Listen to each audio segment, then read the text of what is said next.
Good morning. Good morning. It's coffee time with God. Amen. The gospel reflection for today, Jesus speaks about his sufferings and death, taken from Matthew 16, verses 24 to 28. Let us pray. Come, Holy Spirit, I need you. Come, Holy Spirit, I pray.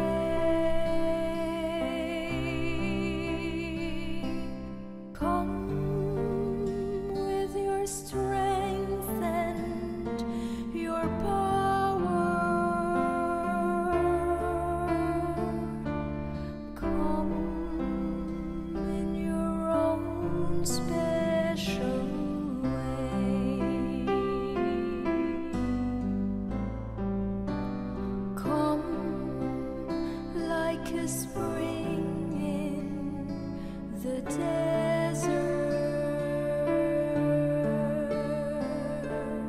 Come to the weary of soul. Oh, let your sweet healing power touch me and make me whole. A reading from the Holy Gospel according to Matthew. Jesus said to his disciples, "Whoever wishes to come after me must deny himself, take up his cross, and follow me. For whoever wishes to save his life will lose it, but whoever loses his life for my sake will find it. What profit would there be for one to gain the whole world and forfeit his life? Or what can one give in exchange for his life? For the Son of Man will come with his angels in his Father's glory, and then he will repay each according to his conduct. Amen, I say to you, there are some standing here who will not taste death until they see the Son of Man coming in his kingdom." The Gospel of the Lord. Praise to you, Lord Jesus Jesus Christ. Christ. Okay. Actually, itong verse na to, no, parang nakaka-excite. Pero sasabihin sa'yo, ay, ang weirdo mo naman. Kasi ang nagustuhan ko dito is yung until they see the Son of Man coming in His kingdom. Ang haba, no? Kasi kaya ako tinapos yon kasi pag sinabi ko lang until they see the Son of Man, pwede mo kasing sabihin kahit saan eh. Ito, coming in His kingdom. So, ibig sabihin, pati yung kingdom, makikita mo rin. So, yun ang sinabi niya sa ending. So, ibig sabihin, lahat ng mga sinabi niya doon sa ibabaw, ang mga way para makita mo si Jesus. 'Di ba? So, ano yun? Well, inisa-isa na niya ngayon lahat dito. Yung denying yourself, 'di ba? Yung picking up your cross, tapos losing your life, 'di ba? Tapos giving yourself in exchange for others. Puro lahat pagiging selfless. Yan yung sinasabi dito. Kasi yun eh, oh, puro pa ganyan eh. No? Pero ang kagandahan, ang ending, nagiging mas lalo kang nabubuhay. Parang ganon eh. No? Lalo kang nabubuhay. Pag nagbigay ka o may inalis ka, mas maraming babalik sa iyo. Yun. Now, hindi ko alam kasi yung iba kasi, ano yun? Ano yung Ako kasi, ang inaano ko talaga ngayon, yung seeking ko talaga yung kingdom of God.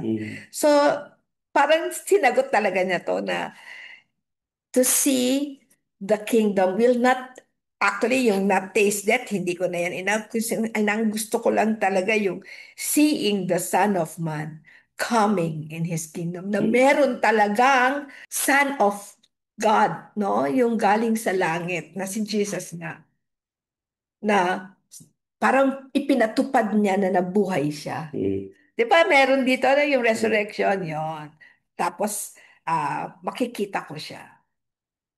Ayan. So, nandun ka sa ano, ang motivation is to see the Son of Man coming in His kingdom. Ibig sabihin, gusto mo na siyang makasama. Yan. Yeah.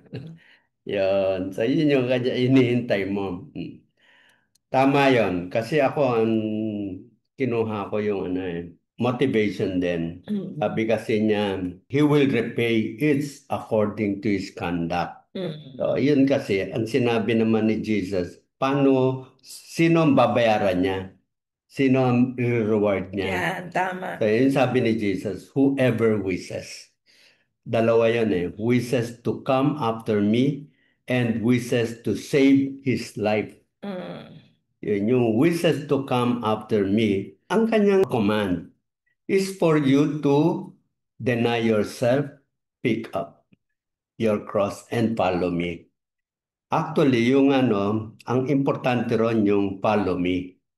Pero para ka makasunod sa kanya, you need to pick up your cross. And para naman maging magaang, you need to deny yourself. Yun yung ano ron. Ngayon, yung isa naman, kung sino ang gustong masave ang kanyang buhay, mawawala yan. And those who loses his life will gain. Yan ang makukuha niya, matatanggap niya. Normally, pagka nag-command si Jesus, meron talaga siyang paraan agad para maging magaang so that you will be able to follow His commandments. Yan. Okay, so maganda rin tong sinabi mo na yung parang ito yung reward ni God. He will repay according to what? To His conduct. Ano yung gustong conduct ni God dito? Diba, may choice siya. You come after God, no? After Jesus, or gusto mo i-continue mo na lang yung present life mo. Kunyari, masaya yung buhay niya eh.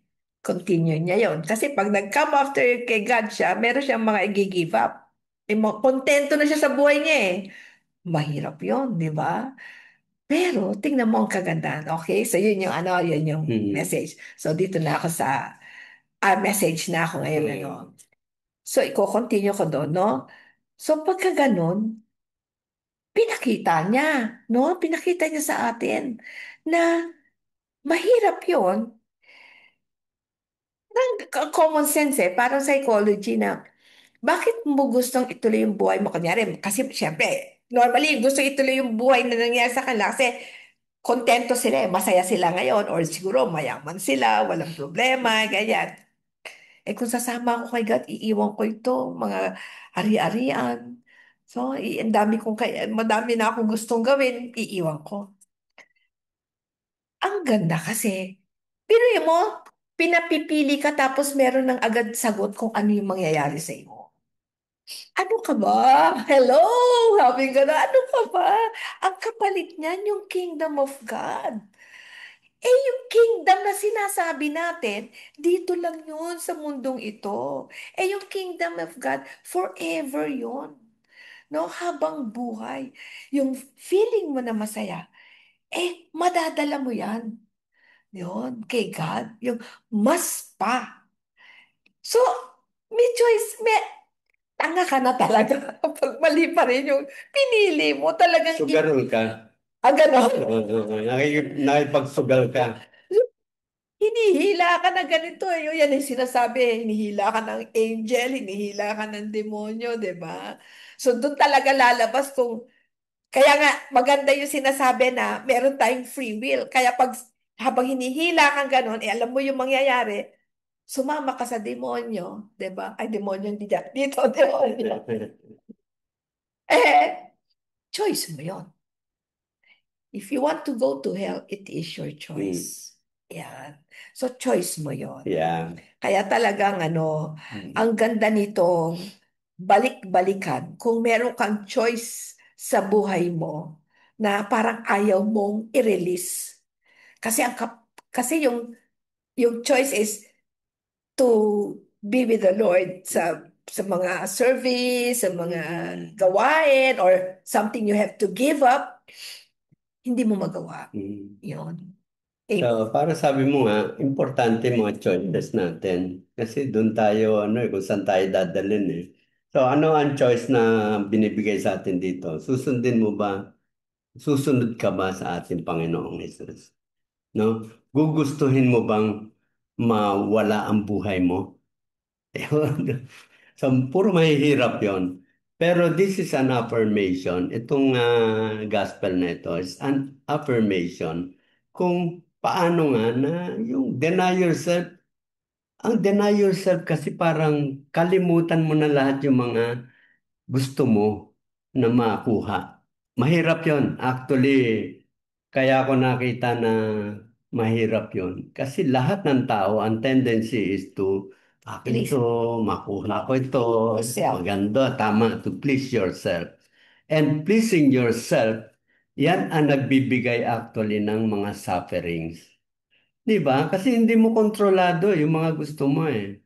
Halimbawa, meron kang gusto mo yumaman.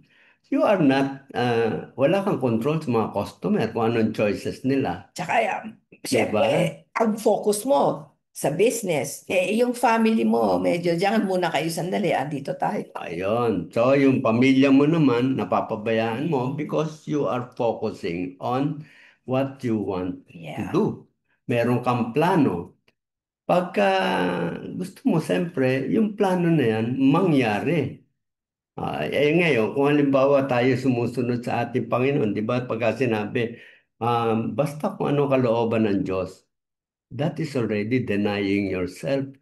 Kasi ang kalooban natin, ang mas madalas, makasarili. And when we say that we will abide kung ano ang kalooban ng Diyos, that needs to be selfless. Pero pagka sinunod mo yung mga kagustuhan ng Diyos, naging selfless ka, this is where you can experience ang saya pala. That is why every time you experience joy, whenever you give something up for the Lord or sa ating mission, mararamdaman nyo yan. Try ninyo. Subukan ninyo na kalimutan ang inyong sarili and you will see what I'm telling you. You need to experience that. You need to make a decision that I will deny myself and then later on you will find out that you will be much, much happier that you cannot imagine. Yeah. Ito yung sinasabi na masaya ka talaga in all circumstances. Yes. In your failures, Correct. yan. Tingnan mo ha. Kung ako, alam niyo naman yung history ko. Kung ako nag-dwell ako sa pagiging pilay ko at hindi ako, yung career ko zero. Makikita niyo ba ako ngayon dito? Baka nakakulong na lang ako sa kwarto, lagi na lang ako malok, hindi na rin ako nag-asawa kasi parang feeling ko wala na akong future. But I chose to follow the Lord. So binago niya yung pananaw ng isip ko. Hindi ba? So ngayon, proud na proud pa akong ikwento sa inyo yung mga tingin ng tao na nega. 'Di ba? Sa ako, kinukwento ko kasi dun gumanda ang buhay ko kasi it's not who I am, but what God has made me, no? To think, ni-reverse niya yung isip ko. So parang gano'n na sinasabi niya dito na, di ba parang puro opposite yung sinasabi niya dito, give up yourself, no? Yung i-give up mo yung mundo, pero wala ka naman sa ganito. So parang gano'n, ha? Give up pero okay? Parang gano'n. Hindi ka talo actually. Walang talo pag kay God ka sumunod. But, siyempre, merong sakripisyo. Kasi doon makikita kung mahal mo si God. Hindi basta-basta na lang na Ay, gusto ko yan. Kasi ganyan. Wala pa rin yon. Sarili mo pa rin yon. Pero kaya mo ginawa yon dahil may sakripisyo, bibigyan ka ng reward ni God. Diba? Kasi alam niya na nag-sacrifice ka for Him. Amen? Okay. So again, Okay. See you again on Monday. Yes. So, kung tayo ay magpapahinga ng Saturday and Sunday, mag-share Share. kayo. Yes. So that Yes. others would also learn. Ito kasi gusto namin matutunan ninyo how to reflect on the Word of God. Dahil napakalalim talaga ng bawat salita ng Diyos. Yeah, talaga. Lalo na yung kay Jesus, It no? will Sa make New you- Testament. It will make you happy in any kind of problem that you have. Yeah. May iba po yung pananaw ninyo. Yeah. Gusto niyo ba laging malungkot na lang kayo, 'di ba? Tama na. No, sugin ninyo si God sa buhay niyo para maging masaya na kayo. Buhay pa kayo dito sa mundo. Yeah. Masaya na kayo. Okay? Amen. So, Bye. see you again on Monday In- with our coffee time with God.